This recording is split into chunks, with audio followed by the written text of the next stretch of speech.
Welcome back. This is the Dr. Casey Show on AMA 30. Home of the Angels, home of Ducks, and home of Notre Dame football. I'm having a very just lovely interaction and conversation with local great. I'm just going to say it like that. Local great. Jimmy Albright and Coach Todd Dixon today. Now, Coach, I wanted to go in a different direction with this conversation right now.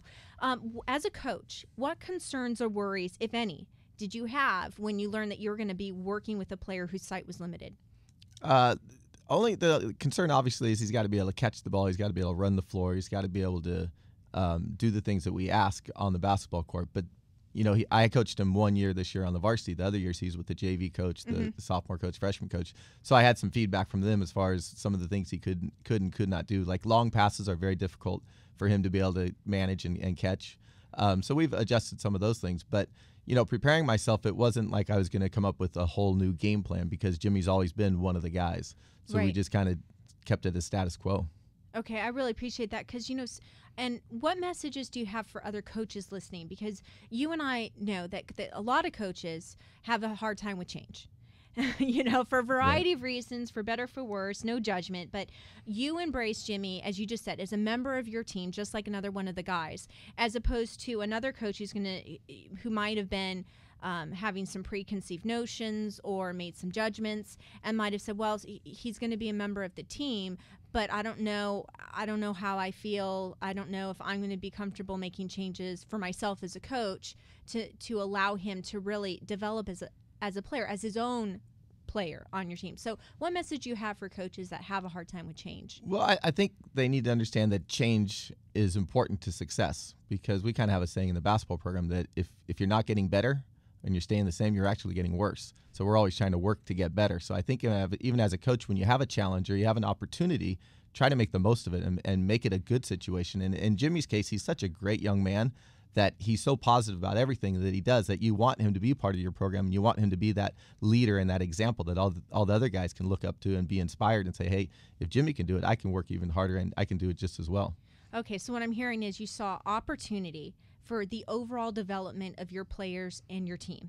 Right. And that was more important than any minor obstacle that might have been presented to you as a coach. Right. And the bottom line is his talent and his ability kind of overshadows any of his limitations. So the fact that he's a good enough basketball player to be playing high school basketball with whether or not he had an eye condition or not, that kind of says something right in itself. Oh, absolutely. Absolutely. Now, Jimmy, I'm sure you run across people in your world, in your day, who make snap judgments, who might say, you know, I have a hard time believing that you have a place on a varsity basketball team. But what qualities do you know that you as a person brought to your squad that make you a success as an individual and as a critical member of your team, like your coach is saying? What are these qualities that people get to learn about you the more they spend time with you? I just tried to be a good teammate any way possible, try to help my teammates out, whether it was making them better or just pushing them in practice and making them work hard and just being a nice person in general. Now, how do you push these guys? Just working hard in practice, being physical, bringing my defensive presence, and just trying to help them on the offensive end, like get them open for a shot or something, running the play correctly. Okay. So you really are, I mean, is he an extension of you, Coach, when things are being run out there? Right, he is. He's actually a leader by example. He's not, I mean, he'll be verbal at times, but he's more of, hey, this is the way to do it, and I'm going to show you how to do it. And that's the type of leader he is by the example that he sets. I absolutely love it. Now, you mentioned that it's just drawing attention now, this story. Why now? Why be so public with your story now, Jimmy?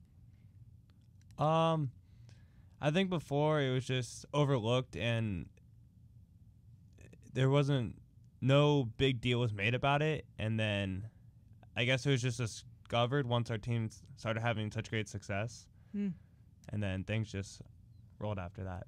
Now, what are you hoping that the people listening are going to take away from your story? What is your goal for their take-home message? My goal for people to take away from this is just, if you like something, you got to go for it and just try not to accept failure. And you just got to do the things you love. Absolutely. Absolutely. Hey, Coach, how about for you? Take-home message for people listening? Well, I think it's the same thing Jimmy said. It's an inspiration, and if you have an obstacle in your way, go right through it. Right. Go through it, go around, and find a way to make that obstacle into an opportunity and something that you can be successful at.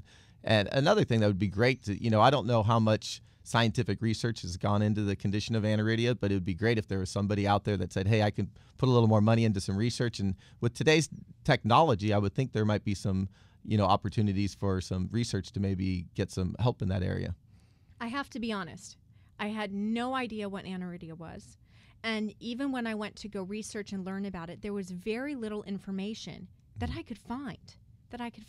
And now, how is there a large community that you can be connected with that has nothing to do with sports, but has more to do with inspiring other people with aniridia, or for you to learn from them and their life experiences, Jimmy? I think so.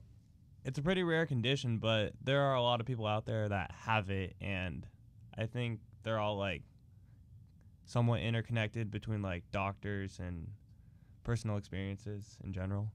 Wow, because I would like to see, when I do a lit search and I see few things come up, it lets me know that there needs to be more research about something. So I think your point is well taken, Coach, that hopefully with people hearing about this story, they're going to realize there are a lot of misunderstood or under-researched medical conditions still that there needs to be some attention shined on.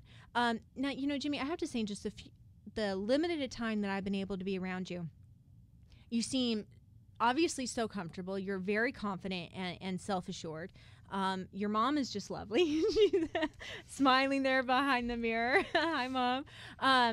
But I'm wondering, do you have an appreciation for the way other people are in awe right now? I have a lot of appreciation for that because with my basketball team, my coaches and all my teammates, I look up to all of them, and them thinking of me as an inspiration is just amazing because they're my inspiration and what keeps me driving for success. That's wonderful. And I hope that, from the media attention, from your perspective, I hope there's some things that you can gain from this, because like I said, you've got this entourage following you around. You're going to be going off to do some great things at Oregon. What's your major going to be? Economics. Okay, so how do you think that you're going to be able to take from